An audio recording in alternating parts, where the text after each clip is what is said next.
Welcome. Welcome. What are we talking? Marriage. Marriage. You've been married? I tried.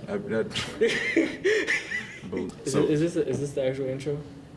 we'll fix it. I don't know. Okay. I don't know. Do it. 2, 1. Cheers. Welcome to the Limeade Podcast, presented by the UNT Corner Store. Sebastian in the building. Nickel Galley in the building. So today's topic is marriage, but we'll have a guest here to talk to us. Mr. Morrell, Christopher Morrell, is a therapist, licensed and everything. He dabbles in marriage counseling, so he'll sit down and talk to us and tell us like what it really takes to keep a marriage intact and everything like that. And so in the meantime, until he gets here, then small town, small area. So like College town. yeah, college town and everything like that. So we were thinking like, this is while it is a college town, you could really start a family here. Like, We could see, honestly, that probably could be why it's a Yeah. good place to stay, because it is a college town. I mean, UNT isn't the biggest college. It's not Texas A&M, so it's not taking up the whole city. But Sometimes you forget people actually do live here. yeah. In Denton. How that weather is going around, I forget that every day. I see somebody. You don't go to UNT? What are you doing out here? Exactly. What do It's you- like, you're actually here. Like even next time, like, oh, I don't go to TW. Yeah, and people actually migrate here. Many people migrate here from Houston and everything like that, and that's mainly the people that go to UNT and they end up staying after. So, what makes people want to stay? Like, what's the appeal? I think it's just because I think especially for like people that come from smaller areas, not necessarily from like big cities. Because I've talked to other people like, oh, I'm from Texarkana, I'm from Mount Pleasant, like all these small towns. It's like, how'd you end up here? Because they come here for UNT, but for them, Denton's such like a big step up. Yeah, In that's terms of because especially like I'm from Dallas. I forget where you say you come from. Yeah, South Dallas, South or Dallas, whatever. okay, But okay. I like to liken this to like Giannis, the basketball player, Giannis Antetokounmpo. So he's from Greece and everything like that. So he comes from Greece, lands in Milwaukee, Wisconsin, a place I would never want to be. What they got, cheese? Unnecessary shout out Wisconsin. Unnecessary amounts of cheese is what they have. Cheese and crop fields and Green Bay Packers. That's all they have. But thank you so much for joining us. Yes, sir. Absolutely. So, the topic of the day is marriage and just how they stay together in Denton, correct? So, like, just on some census data, we'll pull up the numbers. Okay. So, the past couple of years have been quite tumultuous. There's your word of the day. But how do you think? Because still, besides that, despite that, I mean, there's like 131.4. That's the number that the census has given us. 131.4 married adults, adult couples in the U.S. So how did you retain that marriage and everything within? You think COVID didn't have anything to do with that, or? No, there's instances. I mean, there's a lot of instances. Of course, there's research on it as well, where COVID, did create strain in relationships, strain in marriages, and even leading to divorce and higher levels of domestic violence. But one of the things that you have to remember is that the majority, if you're employed, and I'm gonna use it that way, but if either party is employed, the majority of your waking hours are spent outside of the home.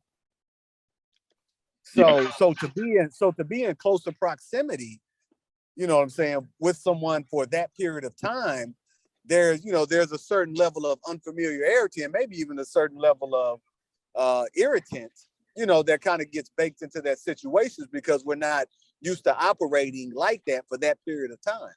On that note, last question before I let you head out. I'm looking at this other number that we collected here, and so in 1981, the divorce rate was at an all-time high at 53%. So just looking at numbers, which I know nobody's getting on one knee and then looking at numbers or whatever. Marriage is based on a lot of other things, and nobody's gonna not get married because the numbers say not to. But in 2021, the divorce rate, I mean, is at 45%. So, what does that say about the time we're living in? Because like in 81, I'm trying to think of what was going on, but now we got And these are from last year leading off, because this year is still, we're in the middle of this year. So just like, can you speak to why it's so high and everything, and why the divorce rate is so high, and is it even like worth it? Like, is this a good time still to get married? I would definitely say it is, but I would say to that as well is to be prepared.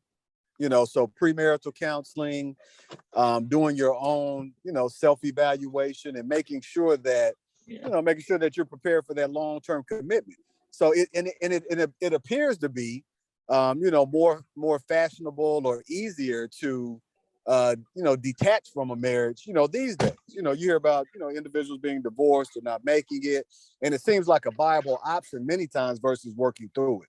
Mm-hmm. So, so I would just say be committed, allow yourself time to know your mate, inside and out as much as you can. But as you go down that journey, remember that it's an exploratory process where the sweet spot is actually getting to learn each other more and to come closer together versus that conflict acting as a deterrent and a separation. So that's kind of the point, and then giving yourself allowance to do that, and understanding that if you hadn't been married before, then it's all new. Right. And what do you say to those couples that are opposed to marriage counseling? Shout out to your business. What do you say to those couples that might think, because everybody thinks counseling is acknowledging that something is wrong, which it is, but they don't want to. No, only have two words. Hit me. Try it. Try it. Hey, try it. It's the phrase of the day. Try it. What Russell Westbrook say? Why not? That's all I gotta say. Try it. Why not? And if it doesn't fit, it doesn't fit. But I can guarantee you that if it doesn't resolve all of your, issues or concerns, it will allow you to learn more about yourself and or your mate. I can guarantee you that. That's perfect. We're gonna wrap it up on that note. Thank you very much. What's up, y'all? It's the Limeade Podcast. We have today Caleb Rodriguez. Well, that's why I was gonna wait. My bad. I was gonna say it together at the end. But hey, Caleb Rodriguez and Megan Rodriguez. The Rodriguez family. Now we can now say. Does that still sound like fairly new? Fairly like. Sounds very new. Very new. Very good. I mean, I've had it my whole life. So. New for me. Since 2016, there's a percentage of marriage. What do you think happens to 76 to 77% of men and women in their first marriage? What do I think happens? Yeah. But it is something good. Because that 76 to 77, percent of men and women from 2016 are currently all still married. Oh! Both men and women in their first marriage had at least reached I could ask that, but I'm not going to. I'm just going to lay it on you. Their 25th anniversary. Oh, wow. Yes. That's good. So be together. Be prepared to be together until he has gray hairs. I already do. I do. Has some more gray hairs. I wasn't going to be the one to say it. So. Say less. I do have a lot of gray. I started getting it when I was 17, and so did my dad. Just genetics, baby. Hey, but the word says it means you got wisdom, so I'll take that. According to the census, you'll get to see many more of those gray hairs in the future. What I'm trying to say in saying all of this is, you say you heard some good things, you heard some bad things. You got to take everything from this census with a grain of salt, which I'm sure y'all too know. It's just, numbers are very important to supporting anything, but numbers can also just be numbers. Quite honestly, coincidence or whatever like that. Like when you hear numbers, like how did these numbers today kind of make you feel? I mean, I wasn't really surprised. I know that like divorce is going up and like that's a thing because just I think our world's getting really hard and people, I mean, it's becoming a lot more common to get divorced and it's becoming a lot easier and it's becoming like okay in society to like get a divorce. And so of course more people are going to do it because it's easy and well, it's not super easy, but like people. It's a quick getaway. It's like a quick. All that paperwork. I mean, that's true. It's not. That's true. It's not. playing, Yeah, it's a lot of trauma and emotionally and like going through that process, because you not only lose your family, you can lose friends, family. So I said earlier at the beginning of the podcast, if you were paying attention or whatever, that while divorce rates are going up, marriage rates are also going up. It's good. How does that work? How do you think? Why do you think is the reason behind that? Whether that be world circumstances we're going under. How are people? Yeah, it's going up, and the other one is going up as well. People are getting together while also seeing the demise of other people. What do you think that is behind that? You want to go first? I have a thought. Yeah. I think, especially since COVID, because I think this year it's the most weddings are happening this year than ever before. I've heard that statistic several times. People, since COVID and, just all the, loneliness and being by yourself, everybody's disconnected, people are lonelier more than ever, and so they're jumping into marriages, but for the wrong reasons. Yeah, just because marriage rate goes up, I don't particularly think that's just a great thing all the time. It's awesome, make that leap, make that gesture. If you're, going through some things in life and you realize you have a companion that you can really see yourself going through life with them, go for it, depending on what you believe. But also that comes with the risk. That comes with you have to be willing to be put through the fire and come out of it, because that's just what, I know we're only 2.5 weeks in, but from what we know, from what we've seen our parents' relationship, everything, to this day, I know things about my parents that I've learned, and I see their mistakes, and I know wow, they're in their 50s. Why hasn't he learned? Why isn't he getting it, or why isn't she getting it? And I realized okay, I just do what they say, learn from what they're doing.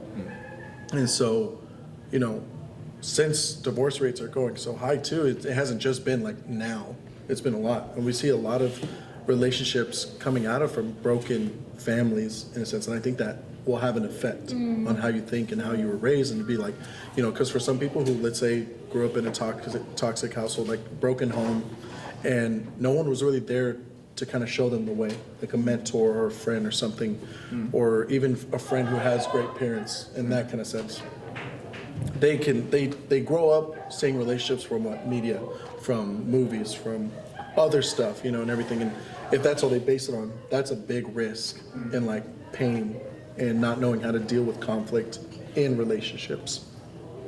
And so I would say, just because marriage is going up too, I would say you better be prepared in that sense. Know what you're getting into. Don't just commit because influencers are all about it, love and all this stuff, because it's good, but love is a choice, man. Love is a big choice, sir, because I know there will be days where I will wake up and be I have to love her today. You know what I mean? Of course, and I will always love her. I made those vows and everything, but I know that's just the fact of life. It's right. A lot of people don't ask those type of questions to even get there. And love is a choice, and y'all make it every single day, and it's really great. It's really great to see y'all. Thank y'all for stopping by and everything. And I don't know if I said thank you so much for inviting me to the wedding. If I didn't say it,